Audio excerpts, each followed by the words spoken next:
अस्सलामुअलैकुम students, welcome back to my channel Savera with physics. So hopefully आप सब खैरियत से होंगे। So this is our fourth topic जिसमें हम electric flux through a surface including a charge study करेंगे। ये टॉपिक एग्ज़ाम के पॉइंट ऑफ व्यू से बहुत इंपॉर्टेंट है। सो अगर आप मेरे चैनल पे न्यू हैं तो अगर आपने इलेक्ट्रिक फ्लक्स लेक्चर नहीं लिया तो सबसे पहले इलेक्ट्रिक फ्लक्स लेक्चर लें, क्योंकि without lecture of electric flux आप ये चीज़ क्लियर नहीं कर पाएंगे, आपको ये चीज़ समझ नहीं आएगी। सो इसके लिए मैंने आपके एग्ज़ाम्स के क्वेश्चन की डिमांड के अकॉर्डिंगली ये क्वेश्चन इसकी प्रेजेंटेशन तैयार की है, ताकि आप अगर ये क्वेश्चन आ भी जाए और जो भी क्वेश्चंस की डिमांड होगी आप एज इट इज़ उसको लिख पाएँ। ये टॉपिक हमारा टोटली डेरिवेशन बेस्ड है।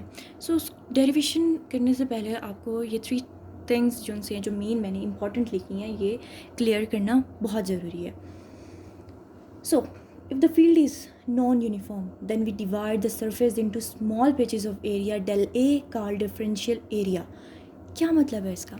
अब आपने लास्ट लेक्चर में इलेक्ट्रिक फ्लक्स में तो पढ़ा था कि जो हमारे पास इलेक्ट्रिक फील्ड लाइंस थी वो हमारे पास यूनिफॉर्म्स थी। मींस हमने कोई भी सरफेस लिया था, लाइक लेट्स सपोज मैं ये सरफेस ले रही हूँ, इसकी आपने इलेक्ट्रिक फील्ड लाइंस देखी थी कि वो सब सेम डायरेक्शन में थी, मीन्स कि वो यूनिफॉर्म थी। लेकिन यहाँ तो बात की गई है कि electric field lines non uniform है। मीन्स आप ये देखिए कि किसी भी फ्लैट सरफेस के लिए जो इलेक्ट्रिक फील्ड लाइंस हैं और किसी भी इंक्लोज्ड जो क्लोज सरफेस होगा उनकी फील्ड लाइंस में क्या डिफरेंस होगा। जो सर्कुलर में अगर कोई भी फील्ड को हम जब डील करेंगे तो उसकी electric field lines non uniform होंगी। इसी वजह से उसको यूनिफॉर्म बनाने के लिए हमने हर एरिया को हमने कैसे पैचेस में डिवाइड कर देना है। सो मैं मज़ीद आपको बताती हूँ कि कैसे। सो आप ये बस याद रखिए कि डेल ए हम यूज़ इसलिए करिए, जिसको डिफरेंशियल एरिया इसलिए हम यूज़ करते हैं ताकि हम किसी भी पैच की जो फ्लैट मीडियम हमारे पास होगा उसकी इलेक्ट्रिक फील्ड को यूनिफॉर्म बना पाए। So second, calculate the electric flux through each small patch using the formula. So अब ये याद रखिए कि हमने फ्लैट पैच पढ़ा, फ्लैट पैच के लिए या किसी भी हमने जो सरफेस लास्ट टाइम हमने इलेक्ट्रिक फ्लक्स के लिए फार्मूला पढ़ा वो हमने ई डॉट ए पढ़ा, ठीक है। सो आप याद रखिए कि जो हमारे पास मेन फार्मूला यूज़ होगा वो ई डॉट ए है, लेकिन ये फार्मूला इलेक्ट्रिक फ्लक्स के लिए है और वो इन केस ऑफ फ्लैट सरफेस के लिए था। लेकिन हमने जो इंक्लोज सरफेस के लिए उसकी इलेक्ट्रिक फ्लक्स अलग से फाइंड करनी है। देखें टॉपिक भी हमारे पास यही है कि इलेक्ट्रिक फ्लक्स फाइंड करना है किसी भी चार्ज जो इंक्लोज है, किसी भी सर्कल में इंक्लोज है, ठीक है। तो हम कभी भी एग्ज़ाम में ये क्वेश्चन भी आ सकता है कि ये क्या electric flux enclosing a charge के इलेक्ट्रिक फ्लक्स ऑप्शंस दिए होंगे कि क्या यही वैल्यू है उसकी। नो, नॉट एट ऑल, ये वैल्यू नहीं है। अभी हम डेराइव करेंगे, आपको एट द एंड मैं बताऊंगी कि इलेक्ट्रिक फ्लक्स हुआ सरफेस इंक्लोजिंग अ चार्ज की वैल्यू हमारे पास क्या आती है। सो आई होप आपको सेकंड पॉइंट भी क्लियर हो गया हो।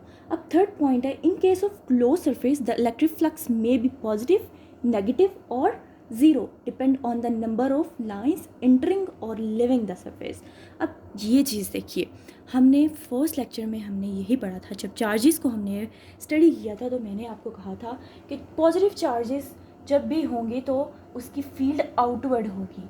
लाइक लेट्स सपोज मैंने एक चार्ज कंसिडर किया और किस केस में उनकी फील्ड्स आउटवर्ड फॉर्म हो रही थी, जब वो एक दूसरे को सेम चार्जेस जो उनसे रिपेल करते हैं उस केस में, एम आई राइट। तो अब ये देखिए, जब भी आपके पास इंक्लोज सरफेस है जिसमें चार्ज है और अगर मैं आपको बोलूँ कि इसकी फील्ड्स आउटवर्ड बाहर की तरफ जा रही हैं, निकल रही हैं, लीव कर रही हैं, तो आप क्या कहेंगे, उस केस में हमारे पास इलेक्ट्रिक फ्लक्स पॉजिटिव होगा। अब अगर मैं सेकेंड एग्जाम्पल आपको लूँ, फॉर इंस्टेंस आपके पास चार्ज है, डिफरेंट चार्जेस हैं पॉजिटिव और नेगेटिव, और उसकी जो फील्ड्स हैं वो इनवर्ड फॉर्म हो रही हैं। सो इस केस में आप क्या कहेंगे कि इलेक्ट्रिक फ्लक्स हमारे पास क्या है, नेगेटिव है। और अगर इंक्लोज है चार्ज तो ऑब्वियस उसकी फील्ड्स भी अगर अंदर की तरफ आ रही हैं, चार्ज की तरफ को आ रही हैं, तो आप क्या कहेंगे कि वो उस केस में हमारे पास इलेक्ट्रिक फ्लक्स नेगेटिव होगा। अब थर्ड केस हमारे पास आ जाता है ज़ीरो, कि इलेक्ट्रिक फ्लक्स ज़ीरो कब होगा। अब देखिए, अगर मैं आपको कहूँ कि एक चार्ज जो सर्कल में इंक्लोज है, जितनी इंटर कर रही हैं इलेक्ट्रिक फील्ड लाइंस उतनी ही लीव भी कर रही हैं, मींस इक्वल अमाउंट है। तो उस केस में आप क्या कहेंगे कि हमारे पास इलेक्ट्रिक फ्लक्स ज़ीरो होगा।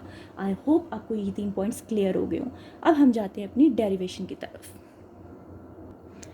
सो आप देखिए, हमने एक क्लोज स्फीयर लिया, ठीक है, जिसमें चार्ज इंक्लोज है।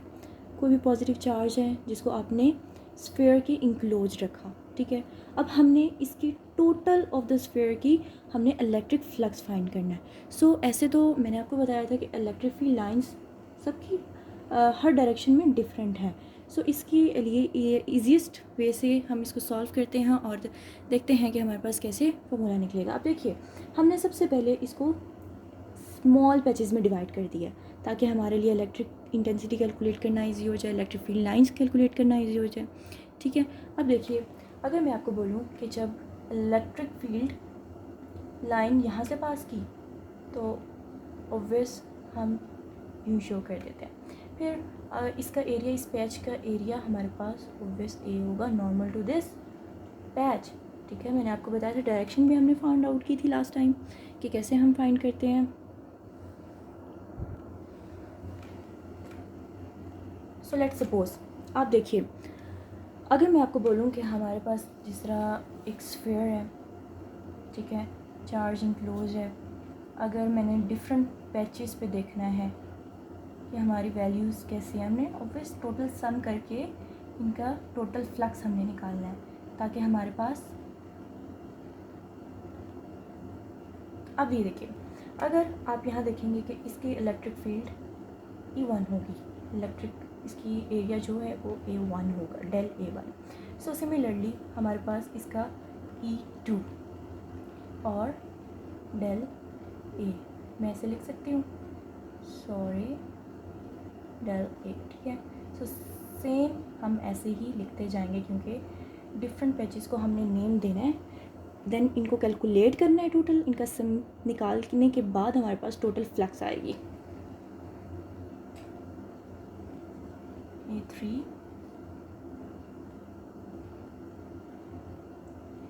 A4। सो अब देखिए, सो हमने यहाँ हर पैच के लिए डिफरेंट इलेक्ट्रिक फ्लक्स निकाल लिया है। अब हम इसको डेरिवेशन के थ्रू समझते हैं। देखिए, मैंने आपको बताया कि टोटल इलेक्ट्रिक फ्लक्स जो हमारे पास इक्वल होगा summation of different patches of flux, like we have so on up to electric flux in nth term तक हमारे पास होगा, ठीक है। सो अब देखिए, अगर मैं लिखूँगी तो इलेक्ट्रिक फ्लक्स हमने क्या पढ़ा था, इलेक्ट्रिक फ्लक्स किसके इक्वल था, हमने डिफरेंशियल एरिया यहाँ फॉर्म करना है इलेक्ट्रिक इंटेंसिटी, ठीक है। सो इसके थ्रू हम अभी यहाँ वैल्यूज पुट करते जाएंगे। E1 1 plus E del A2 plus E3 del A3, so up to so on plus nth term तक En डेल A3। सो यहाँ देखिए, अब गौर करने की बात क्या है कि मैंने आई थिंक यहाँ एक मिस्टेक की है। मिस्टेक क्या है? यस, अब देखिए, हमने पढ़ा था electric flux, the dot product of two vectors gives a scalar quantity. So dot product show करना ज़रूरी है। सो आप इन सबको का स्केलर प्रोडक्ट शो करें।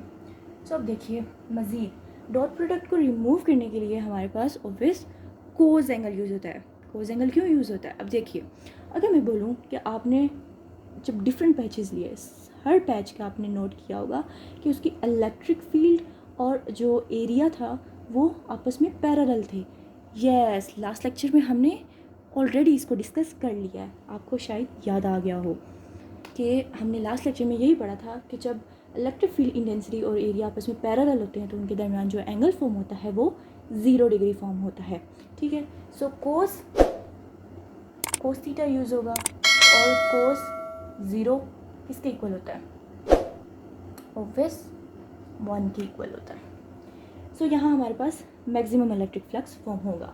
सो एज इट इज़, आप जब स्केलर प्रोडक्ट को रिमूव करेंगे तो आपके पास 0 degree plus E2 del A2 cos 0 plus similarly यूँ ही जाएगा nth टर्म तक। अब मज़ीद देखिए कि जब आप इसको सॉल्व करेंगे तो कोस 0 मैंने किसके इक्वल आपको बताया था, 1 के इक्वल बताया था। आपकी लास्ट में भी लिख लीजिए कोस 0। सो हमारे पास फाइनल जो सोल्यूशन आएगा इन दिस वे।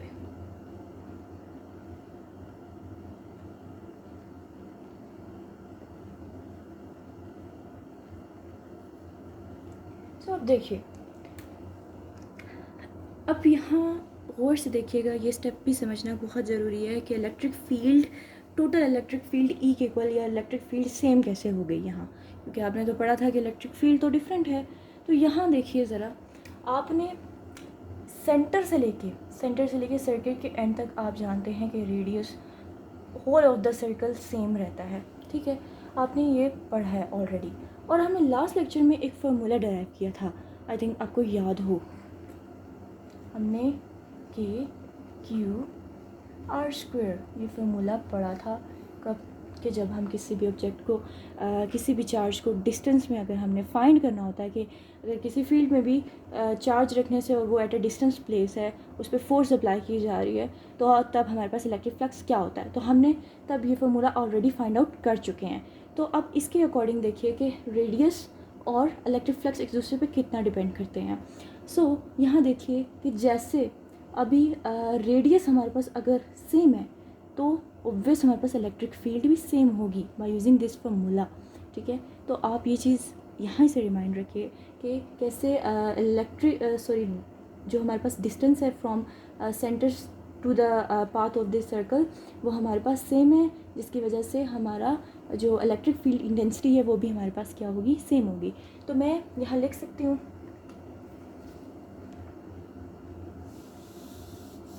मुझे रिमूव करना होगा। सो इलेक्ट्रिक फील्ड अभी हर केस में सेम हो गई है हमारे पास।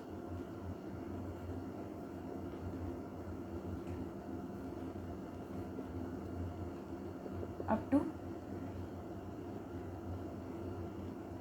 nth टर्म तक।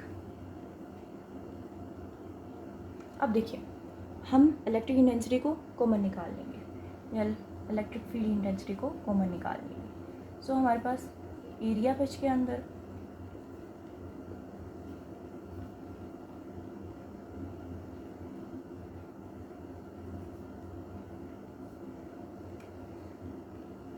अब देखिए, ये जो एरिया है हमारे पास टोटल एरिया है ऑफ दिस स्फीयर। सो आप यहाँ लिख सकते हैं total area of the sphere.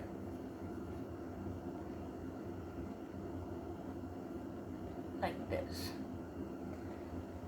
अब हमने मज़ीद इसमें वैल्यूज़ पुट करनी है। आपने ऑलरेडी पढ़ा हुआ है कि एरिया ऑफ द स्फीयर क्या होता है, ठीक है। So area of the sphere की वैल्यू हमारे पास कांस्टेंट है, वो हम पुट कर देंगे। और एरिया ऑफ द स्फीयर की वैल्यू क्या है हमारे पास, 4πr²। सो आपने लास्ट टाइम इलेक्ट्रिक इंटेंसिटी की भी वैल्यू पढ़ी थी ऑलरेडी, जो अभी हम यहाँ पुट करेंगे।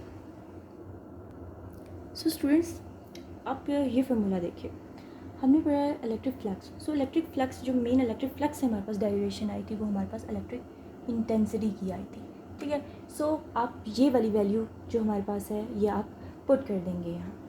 सो KQR²।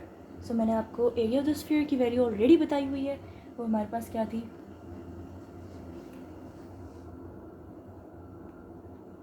4πr²।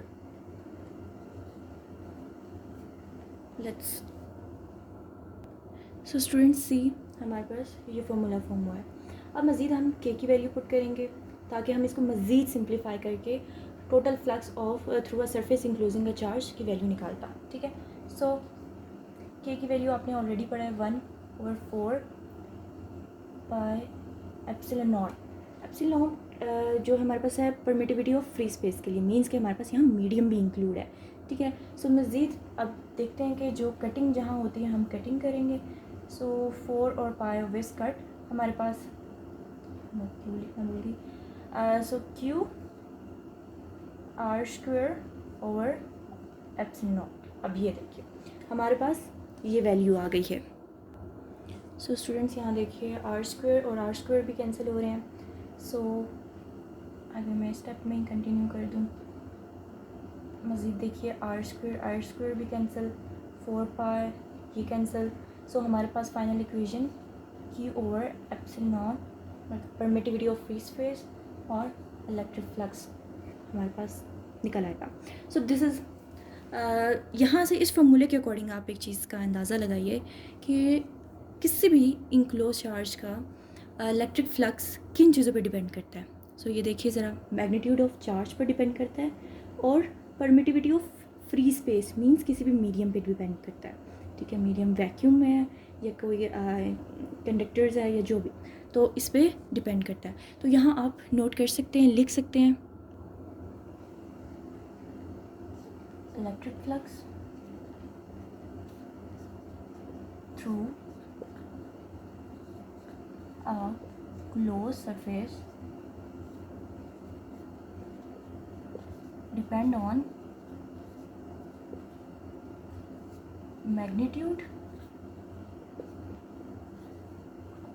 of the charge and medium। So last में ज़रूर कंक्लूजन पॉइंट लिखा करिए, क्योंकि फ़िज़िक्स में किसी भी डेरिवेशन की डिमांड में लास्ट कंक्लूजन पॉइंट होना बहुत ज़रूरी होता है। सो अब मज़ीद डिपेंडेंस तो हमने देख लिए, तो अब देखते हैं कि किन चीज़ों पर ये डिपेंड नहीं करता। सो ये ज्योमेट्री और शेप ऑफ द मीडियम पर डिपेंड नहीं करता। लाइक देखिए आपके पास जो सरफेस थी वो इनक्लोज थी, या कोई रैंडम शेप भी हो सकती है या फ्लैट शेप भी हो सकती है, तो ये it does not depend on shape and geometry of any surface. So आप लास्ट पॉइंट ये भी लिख सकते हैं।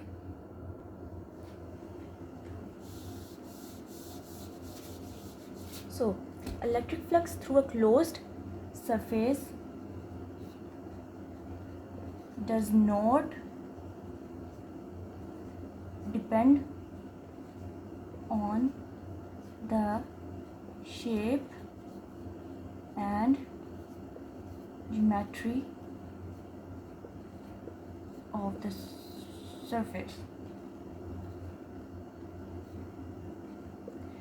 सो आई होप आपको ये चीज़ क्लियर हो गई हो।